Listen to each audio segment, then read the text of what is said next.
శ్రీమాత్రే నమః. అందరికీ శుభోదయం అండి. నేను మన రథసప్తమి నాడు కొంచెం బాగుండక ఆ రోజు పాలు పొంగించుకోలేదు. ఈరోజు మాఘపాదివారం, ఈరోజు పూజ చేసుకుని పాలు అవి పొంగించుకున్నాను. అది సంగతి అండి. ఈరోజు ఆడవాళ్ళకి సంబంధించి ఒక ముఖ్య విషయం మాట్లాడుతున్నానండి. నిన్న వాళ్ళకి థైరాయిడ్ ఉంది ఆవిడకి. థైరాయిడ్లో 2 రకాలు ఉంటాయండి. కొంతమంది చిక్కిపోతారు, కొంతమంది లావుగా అవుతారు. ఆవిడది లావుగా ఉండే థైరాయిడ్ అట. అయితే అందుకని ఒళ్ళొచ్చేస్తుంది. ఆ ఒళ్ళొచ్చేస్తుంటే అందరూ ఏముంది వ్యాయామం చేయండి, అవి చేయండి, ఇవి చేయండి అని మాట్లాడుతూ ఉంటారు కదా. అంతేకాని వాళ్ళ సమస్య ఏంటో తెలుసుకోరు. అందరికీ నాజూగ్గా అందంగా ఉండాలనే ఉంటుంది. లావుగా అందరి చేత పేర్లు పెట్టించుకోవాలని ఎవరికి ఉంటుందని చెప్పండి. మొన్న హీరోయిన్ రక్షిత అని ఇడియట్ సినిమాలో ఉంటే తను కూడా చాలా లావు అయిపోతే ఎవరో ఇంటర్వ్యూ చేస్తే చెప్పింది, నాకు ఇలా థైరాయిడ్ రావడం వల్ల ఈ ప్రాబ్లం వల్ల ఇలా అయిపోయాను అని చెప్పి. అందరూ అప్పుడు చాలా బాగున్నారు కదా, ఇలా అయిపోయారంటే పైగా హీరోయిన్లు గ్లామర్ ప్రపంచం వాళ్ళకి అసలు ఉండదు కదా, అందంగా స్లిమ్గా ఉందామనే ఉంటుంది కదా. అలాగా తర్వాత ప్రతి వాళ్ళు ఏమంటున్నారంటే పాత తిరగలి దంచుకునేవారు, రుబ్బు రోట్లో రుబ్బుకునేవారు, వ్యాయామం ఉండేది. ఆడవాళ్ళకి ఇప్పుడు ఏం వ్యాయామం లేదు, ఏదో అంత వండి పెట్టేస్తున్నారు, ఎక్కువ బిర్యానీలు చేసేస్తున్నారు, లేకపోతే జొమాటోలో తెప్పించేసుకుంటున్నారు, టీవీ సీరియల్స్ చూస్తూ కూర్చుంటున్నారు ఆడవాళ్ళు. అందుకని శరీర వ్యాయామం లేక ఇలా ఒళ్ళులు వచ్చేస్తున్నాయి అని చాలామంది స్త్రీల గురించి ఇష్టం వచ్చినట్టు మాట్లాడుతున్నారండి. అయితే నేను చెప్పేది ఒకటి, పాతకాలంలో ఇవేమీ లేకపోయినా ఆడవాళ్ళకి చాలా మానసిక ప్రశాంతత ఉండేదండి. అప్పుడు 7-8 మంది పిల్లలు తక్కువ, 8 మంది పిల్లలు తక్కువ ఎవ్వరికీ ఉండేవారు కాదు.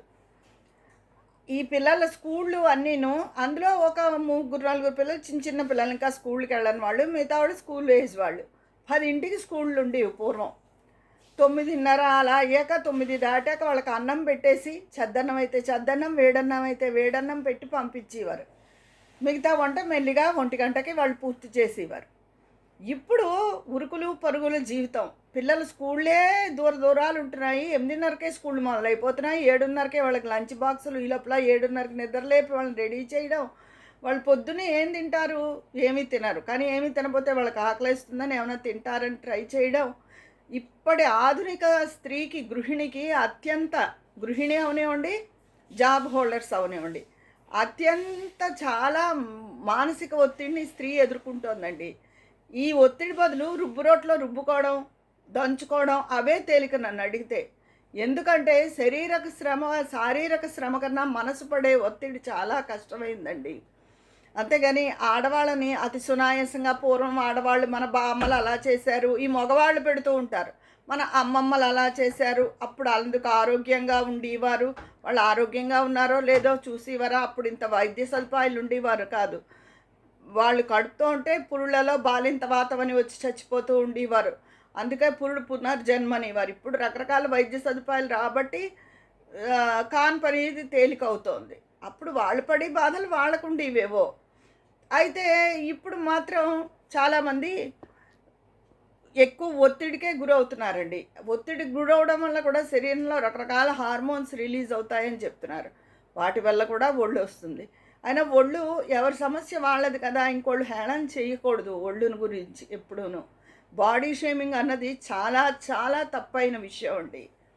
అసలు తర్వాత ఎవరైనా అందం గురించి కూడా అంతే, తెలుపు నలుపు అందాలు అవి కూడా అనకూడదు. ఎందుకంటారా, ప్రతి మనిషికి ఈ సృష్టిలో అందంగా ఉండాలని అనుకుంటారు. కానీ భగవంతుడి సృష్టి, ఒకళ్ళు ఎక్కువ అందంగా ఉంటారు, ఒకళ్ళు సామాన్యంగా ఉంటారు. దానికి ఎవరేం చేస్తారు. అందుకని బాడీ షేమింగ్ అనేది చాలా తప్పు విషయం. ఒళ్ళు, పొట్ట, వీటిలన్నిటి అవి ఎంత సున్నితమైన విషయాలో అవతల మనిషిని ఎంత హర్ట్ చేస్తాయో ఎవరికీ తెలియదు. కొంతమంది ఉంటారు మొగాళ్ళే చుట్టాల్లోనే, చాలామంది చాలా రోజులు చూసాక అయ్య బాబాయ్ ఇంత ఒళ్ళు వచ్చేసిందేంటి అంటారు. ఎప్పుడో వాళ్ళు మన ఎప్పుడు చూసుంటారు, ఒక 25 ఏళ్ల క్రితం చూసుంటారు. 25 ఏళ్ల క్రితం మనం చిన్నపిల్లలు అయి ఉంటాం. చిన్నపిల్లలకిను ఒక 50 ఏళ్ల వయసు వచ్చిన వాళ్ళకి తేడా ఉండదా? ఎక్కడో అరుదుగా 15 ఏళ్ల వయసులోనూ 50 ఏళ్ల వయసులో కూడా ఒకలాగే ఉండేవాళ్ళు 100కో 1,00,00,000కో ఉంటారు తప్ప శరీరంలో కొంత మార్పు అనేది వస్తుంది. అసలు మార్పు రావడం సహజం. అలాగే ఉండిపోవడం కాదు. ఓ మనిషి వయసుకు తగ్గట్టు అలా మారుతూ ఉంటారు. ఒక హుందాతనం వస్తుంది. కొంత ఒళ్ళనేది ఒక వయసొచ్చాక చాలా హుందాగా కూడా ఉంటుంది. అది. అంతే తప్ప ఎవరు మిమ్మల్ని కించపరిచారని గాని, బాధ పెట్టారని గాని అసలు అవతల వాళ్ళని మీరు పట్టించుకోకండి. వాళ్ళెవరు మనకి నడవమని, ఏం చేయమని చెప్పడం. మన ఆరోగ్యం మనది. మనమే మనకే నడక గురించి కానీ, దేని గురించి కానీ మనం ఏమేం చేస్తే మనం హెల్తీగా ఉంటామో అది మనమే చూసుకుంటాం. లేదా మన ఫ్యామిలీ డాక్టర్ గారు చెప్తారు. అంతే తప్ప ఎవరి మాటలు పట్టించుకుని ఎవ్వరు బాధపడద్దు. తర్వాత పూర్వం రోకళ్ళలో వేశారు. ఇప్పుడు మిషన్‌లొచ్చేసాయి. సౌకర్యాలొచ్చేసాయంటే మరి పురుషులు ఆ సౌకర్యాలను అనుభవిస్తున్నారు కదా! ఇదివరకు పూర్వం ఎక్కడికైనా నడిచే వెళ్ళవలసొచ్చేది. లేదా ఎడ్ల బండి. తర్వాత కాలంలో సైకిలు. ఇప్పుడు మరి సునాయాసంగా బళ్ళ మీద వెళ్ళిపోతున్నారు. కార్ల మీద వెళ్ళిపోతున్నారు వేగవంతంగాను. అలాగే ఫ్లైట్లు, ట్రైన్సు, బసెస్ ఇవన్నీ పూర్వం ఉన్నాయా? లేవు కదా! ఎడ్ల బండి, నడక. తర్వాత సైకిలు. మరి ఆ సౌకర్యాలన్నిటిని పురుషుడు అనుభవిస్తున్నాడుగా. ఆడవాళ్ళ మీద మాత్రం ఈ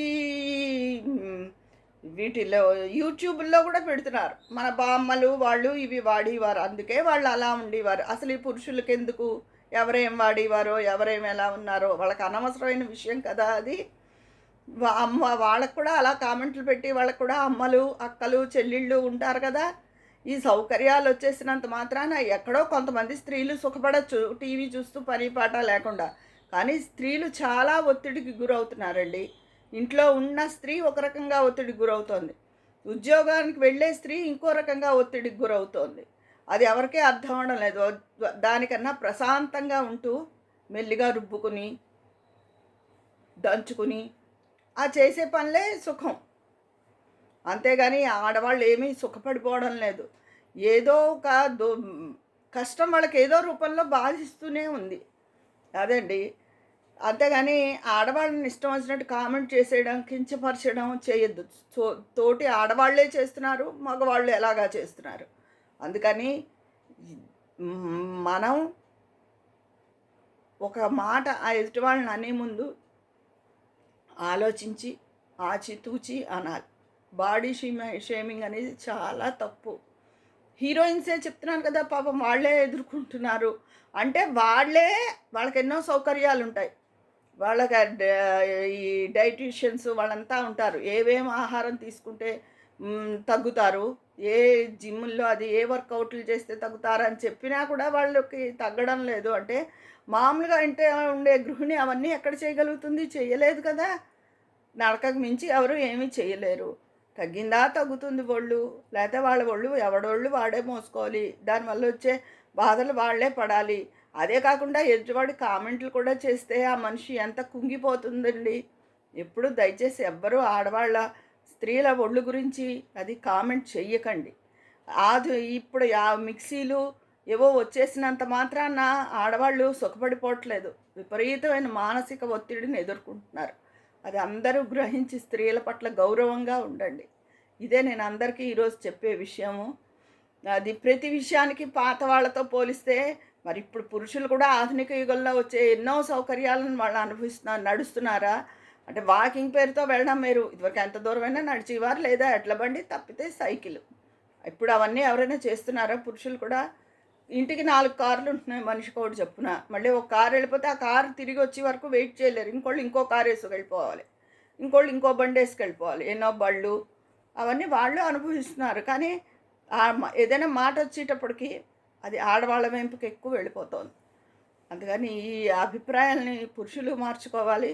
అలాగే ఆడవాళ్ళు శత్రువులా చూసి కించపరుచుకునే మనుషులు కూడా మారాలి.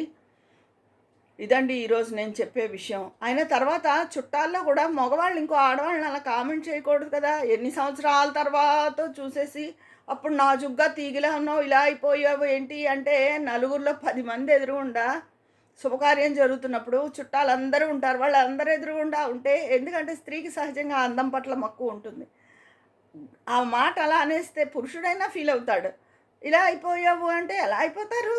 16 ఏళ్ళప్పుడు ఉన్నట్టు 50 ఏళ్ళు వచ్చినప్పుడు అలాగే ఉండరు కదా! చెప్పాగా నూటికో కోటికో ఒకళ్ళు ఉంటారు. వాళ్ళ ప్రవర్తన లావుగా ఉన్న కొంతమంది మొహంలో మంచి వర్చస్సు ఉంటుంది. అది చూడాలి. అంతేగాని నోటికొచ్చినట్టు ఏదో వాగేయకూడదు. 10 మందిలో అసలు మాట్లాడకూడదు. పైగా ఒక పురుషుడు ఇంకో స్త్రీని అసలు కించపరిచే హక్కు వాళ్ళకేముంది అసలు? మరీ అంత సొంత వాళ్ళు కాదు, చుట్టాలంటే చుట్టాలంతే. అదని ఎవరు అలాంటి ప్రవర్తనలు చెయ్యకండి. ఆడవాళ్ళు ఒకవేళ మీ పట్ల అలాంటి కామెంట్స్ వచ్చినా అలాంటి వాళ్ళని అసలు ఇగ్నోర్ చేసేయండి. ఇదండి ఈరోజు నేను చెప్పే విషయం. మీ అభిప్రాయాన్ని కామెంట్ రూపంలో తెలియచేయండి. అక్కడ మాట్లాడుకుందామా మరి. మీ విజయ పన్నాల.